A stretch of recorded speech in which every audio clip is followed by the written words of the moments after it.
ماضی سے مضارع بناتے ہوئے جو ریزلٹس آئے تھے ان میں پہلا ریزلٹ یہ نکلا تھا، 3 روٹ لیٹرز ہوتے ہیں نا جی، فا عین لام.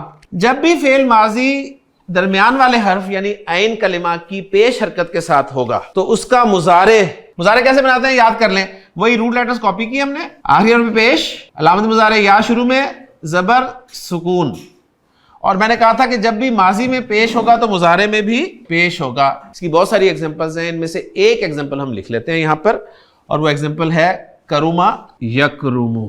جب بھی ماضی میں آپ کا عین کلمہ زیر والا ہوگا تو اس کا مضارع جو ہے وہ 99.99% زبر کے ساتھ ہوگا، 0.01% کس کے ساتھ ہوگا؟ زیر کے ساتھ. سین، میم اور عین، سمع یسمعو. اور اس والے کمبینیشن کی ایک ہی ایگزامپل ہم نے کی تھی، حسبہ یحسبو، نمبر 3 کی طرف. ماضی میں جب بھی درمیان والا حرف زبر کے ساتھ ہوگا تو اس کا مضارع جو ہے وہ زبر کے ساتھ بھی آ سکتا ہے، زیر کے ساتھ بھی آ سکتا ہے، پیش کے ساتھ بھی آ سکتا ہے. ان کمبینیشنز کی ایک ایک ایگزامپل آپ کے سامنے رکھ دیتا ہوں. مثلا ہم نے دیکھا جی فتح یفتح، اس کمبینیشن کی ایگزامپل ضرب یضرب، اور تیسرے کمبینیشن کی ایک ایگزامپل نصر ینصر. اب وہ جتنی ساری ایگزامپلز تھیں ان سب میں سے میں نے 6 ایگزامپلز آپ کے سامنے رکھ دی ہیں. بورڈ پہ دیکھے بغیر مجھے دیکھتے ہوئے یہ 6 ایگزامپلز آپ نے سنانی ہے. جی حسیب. کرم یکرم، جی، سمع یسمع، شاباش، حسب یحسب، شاباش، فتح یفتح، شاباش، ضرب یضرب، شاباش، نصر ینصر. ایکسیلنٹ. یہ جو 6 ایگزامپلز ہیں نا، ان کے جو ماضی میں پہلا حرف ہے وہ میں آگے لکھ دیتا ہوں. کروما کا میں لکھ دیتا ہوں جی کاف، سمیہ کا لکھ دیتا ہوں میں سین، حسیبہ کا ہا، فتح کا فا، ضربہ کا ضاد، نصرہ کا نون. اصل یہ ریکوائرڈ ہے کہ کاف سنتے ہی کرما یکرمو آپ نے بولنا ہے، سین سنتے ہی سمیع یسمعو، ہا سنتے ہی حسب یحسب، فا سنتے ہی فتح یفتح، دعا سنتے ہی نون سنتے ہی نصر ینصر. یعنی آپ اخبار پڑھتے ہیں، کہیں آپ نے دیکھا جی لکھا ہوا تھا پاکستان مسلم لیگ اور بریکٹ میں لکھا ہوتا ہے نون، آپ پارٹی تک پہنچ گئے. بعض اوقات یہاں پر لکھا ہوتا ہے قاف. یہ آپ کو بتاتا ہے گروپ کون سا ہے. اب اصل میں یہ 6 گروپس ہیں. ان گروپس کو ہم نے یاد اس لیے کرنا ہے کہ عربی زبان میں جب بھی 3 حرفی مادہ استعمال ہوگا، 3 حرفی مادہ ہے جی دال، خا اور لام، 3 حرفی مادہ روٹ لیٹرز.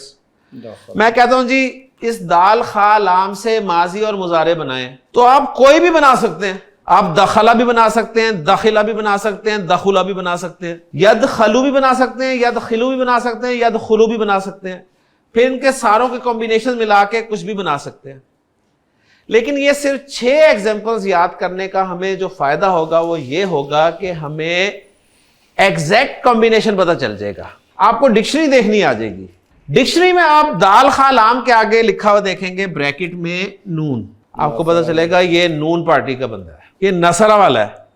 تو آپ فوراً اس سے بنا لیں گے دخلا یدخلو، ماضی مضارع دونوں بنا لیں گے. آپ نے دیکھا جی تا با عین، 3 روٹ لیٹرز. میں کہوں جیسے ماضی مضارع بنائیں، آپ کنفیوز ہیں کیا بنائیں، کچھ بھی بنا سکتے ہیں نا.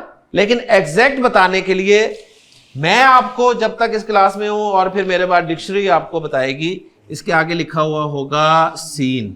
سمیع یسمعو کا ہے تو سمیع یسمعو کے پیٹرن پہ اس سے آپ فٹ کر دیں، کیا بن جائے گا؟ تبیہ یتبعو.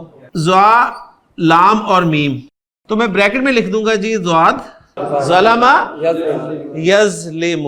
یہ 6 حرف دراصل 6 گروپس کے نام ہیں. ان گروپس کو گرامر کی اصطلاح میں ابواب کہا جاتا ہے. ابواب جمع ہے باب کی، باب دروازے کو کہتے ہیں. تو گویا کسی بھی 3 حرفی مادے سے ماضی مضارع کیا بنے گا یہ ہمیں بتائے گا باب. کاف ایک باب ہے، سین ایک باب ہے، ہا ایک باب ہے، فا ایک باب ہے، ضاد ایک باب ہے، نون ایک باب ہے. ان بابوں کی بڑی اہمیت ہے. روٹ لیٹرز 3 ہے نا، 99.99% روٹ لیٹرز 3. تو 3 والے بابوں کو ثلاثی کہتے ہیں. تو یہ ہے ابواب ثلاثی. اچھا پھر ماضی میں آپ ان 6 کے 6 بابوں کو دیکھیں. ماضی کا جو پہلا صیغہ بن رہا ہے ہر پہلے سیکھے میں وہی 3 روٹ لیٹرز ہیں, اس کے علاوہ اور کچھ نہیں ہے. صرف 3 روٹ لیٹرز کا ہونا پہلے سیکھے میں انہیں بتا رہا ہے کہ یہ مجرد ہیں. مجرد مین only 3 روٹ لیٹرز. آپ سے اگر میں پوچھوں کہ جی باب کیا ہوتا ہے تو آپ کا جواب ہوگا باب کا مطلب ہے ماضی اور مضارع کمبینیشن, یعنی 3 حرفی مادے سے ماضی اور مضارع کیا آئے گا یہ ہمیں باب بتائے گا. ثلاثی نے اس لیے کہہ رہے ہیں کہ 99.99% 3 روٹ لیٹرز ہی ہوتے ہیں, اور مجرد اس لیے کہہ رہے ہیں کہ جو پہلا سیغہ ان کا ماضی کا بن رہا ہے اس ماضی کے پہلے سیغے میں صرف وہی 3 روٹ لیٹرز ہیں اور کوئی زائد حرف نہیں ہے. غین فارا روٹ لیٹرز ہے نا, بریکٹ میں لکھا ہے دعاد. دعاد اگر آپ کو پتا ہے کہ دعاد کا مطلب ہے ضربا یضربو, آپ نے یہ دعاد را اور با ان کو مٹا دینا ہے, 3 روٹ لیٹرز کو مٹانا ہے. ٹھیک ہے, دعاد را با 3 روٹ لیٹرز کو مٹا دینا ہے. ان 3 روٹ لیٹرز کی جگہ پر 3 روٹ لیٹرز ڈال دینے ہیں. غفرا یغفرو, 100% آپ کا رزلٹ نکلے گا.